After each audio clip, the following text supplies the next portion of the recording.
Earlier this week, the Mets called up their number 7 overall prospect, Mark Vientos. Fans have been clamoring for him all year, given the massive graveyard that the Mets have accumulated at the DH position in such little time since the universal DH took place. Now, with 19 games left, you have now entered crunch time. So that brings up the question, how much playing time should the Mets give Mark Vientos?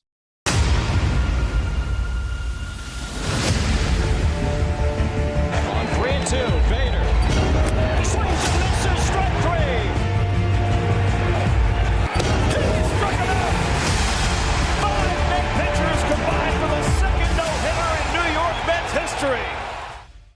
So let's recap what this position has done so far this year. Robinson Cano, useless, washed up, post-steroidal plague. Dom Smith has lost a huge percentage of his power over the last few years, doesn't fit into the Eric Chavez approach, currently rotting in AAA Syracuse. JD Davis, he peaked in 2019, can't hit a fastball, traded to the Giants at the trade deadline. Daniel Vogelbach, he's a great hitter, and he still is, but he's currently nursing a hamstring. Still don't know why he is not IL'd yet. Darin Ruf, he was acquired for JD Davis along with 3 other assets. He was here to kill lefties. He hasn't. 36 years old and plays like he's 84 with glaucoma. So Mark Vientos, huge power threat. We already know the drill by now of how good Mark Vientos can be or how good he is right now. Highly anticipated prospect. You have 19 games left with a next to no experience at the MLB level for Vientos. How much playing time should he get? If it's up to me, I think that we've seen quite a bit sample size for Darin Ruf. It's been over a month now that he's been in New York Met. And listen, I'm not the WRC plus guy, as a lot of you know, but of all the trade deadline acquisitions, he's the worst. What is it, like 7? And despite that, they have given him a ton of playing time. He's starting in right field again. So I don't even love him at DH, but right field, I feel even worse because,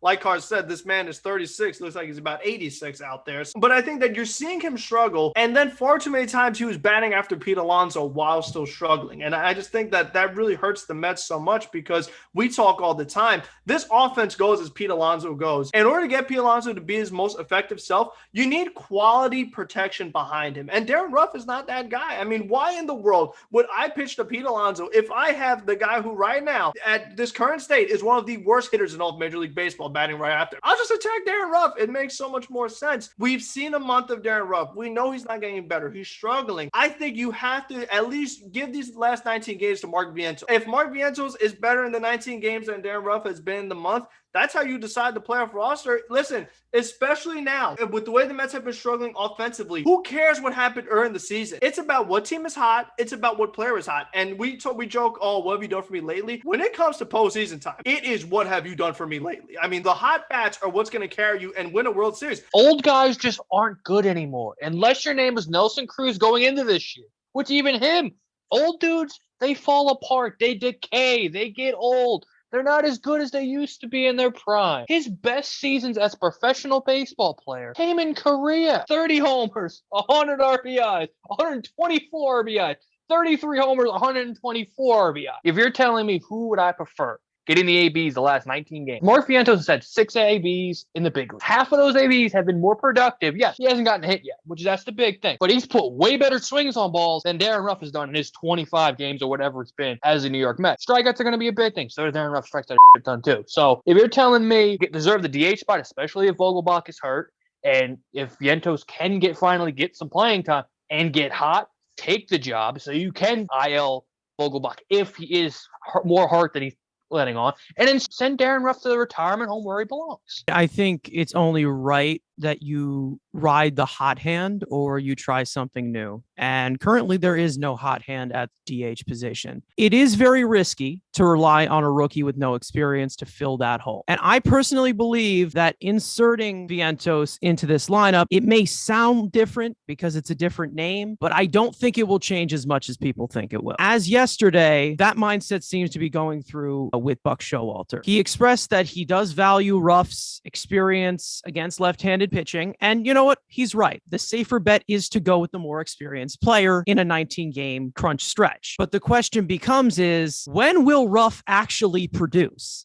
And that's not a question you want to ask with 19 games left. Relying on an inexperienced rookie or relying on a 36-year-old in a slump is not an easy decision with, once again, 19 games left. Before the game, Buck Showalter said, yeah, you know what? If Vientos starts hitting, I'm going to ride the high hand. I'm going to ride it like a horse. But I think that his philosophy is not proven with his actions, because if we go back to that situation where the Mets had the bases loaded and you had the choice, do you want to pinch hit with Vientos or do you want to pinch hit with Ruf? He went with Darin Ruf. And okay, we understand you don't want to put the rookie, his first Citi Field at bat, so much pressure. Oh my God, he can't handle it. Can't do that because we have to baby everybody. I'm so tired of the babying stuff. You know, back in my day, we were much tougher on the players. We didn't have to put them in these very specific scenarios. But you're down 4 runs. You have the bases loaded. You need a home run. So the guy you go to is the guy who has not hit a home run as a New York Met. Vientos, we talked so much about his struggles. What took him so long to get here? We talked about the strikeouts. We talked about the ground balls. That's why Vientos didn't get called up. But the one thing he did well was hit home runs. And he did a bunch of those in the minor leagues. So he's got power in that bat. Show me it. Let me see it. Like Andrew said, he was hitting those deep fly balls in Miami. And then he pinch hit the next game. He hit another fly ball. He hit it pretty hard. That's what I need. I don't need Darin Ruf, these little weak contact pop-ups, and he's not showing that. He says, oh, I'm going to ride the hot hand. Meanwhile, he keeps going to the coldest hand possible. I mean, he's going to Mr. Freeze over here. He's not using the hot hand. So I think that I've just seen enough. I understand you want to go with the veteran over the young guy. Okay, I get it. Just don't go with the guy who's slumping. That's the way I look at it.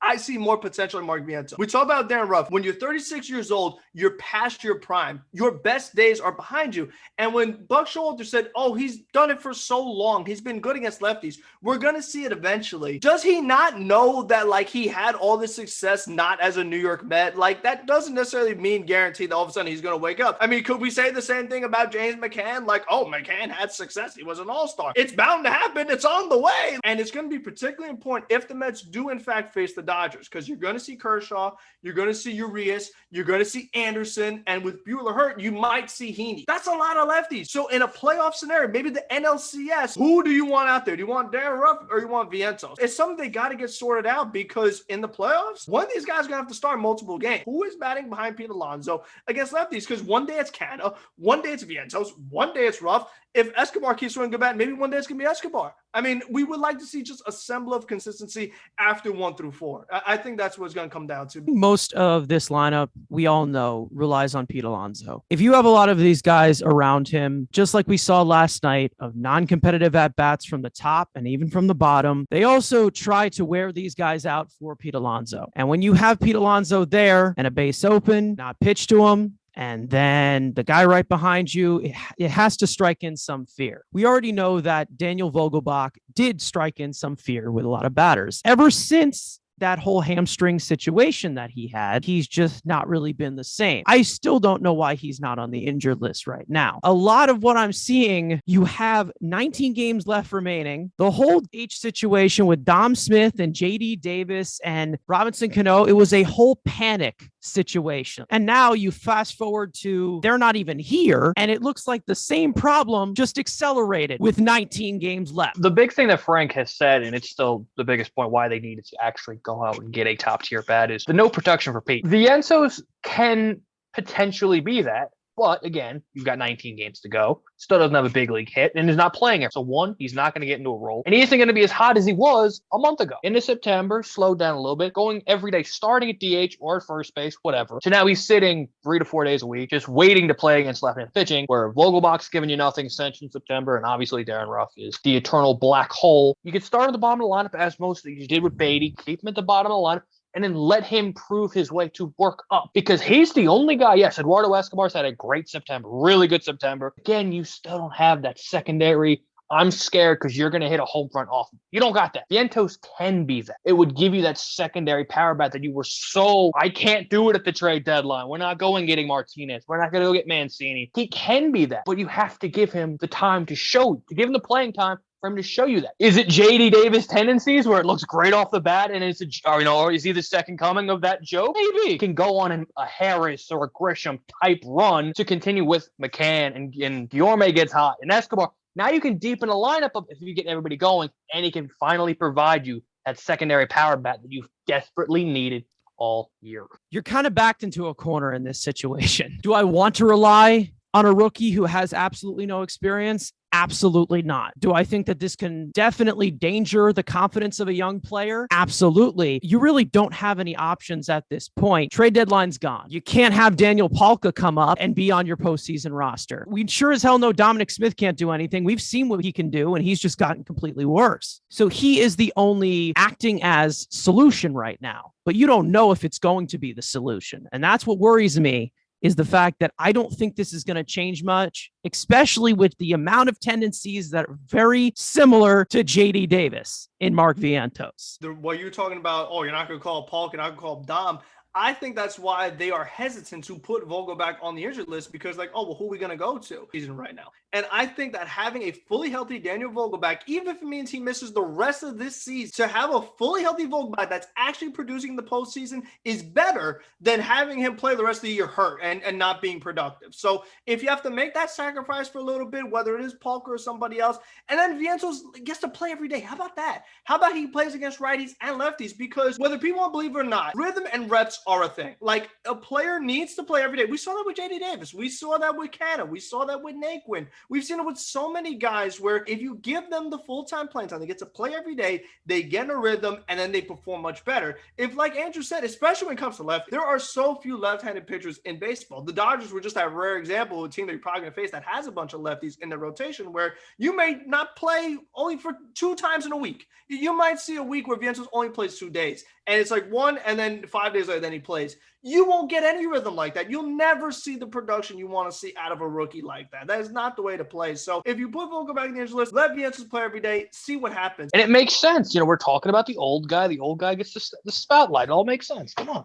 I mean, I can understand what Darin Ruf is going through. I mean, as an old man myself, the body breaks down and you can't hit as well as you used to. So I understand it comes with the territory. So listen, Darin, I know a lot of good connections. I could get you a retirement home. You could be with me and we can watch the Mets together.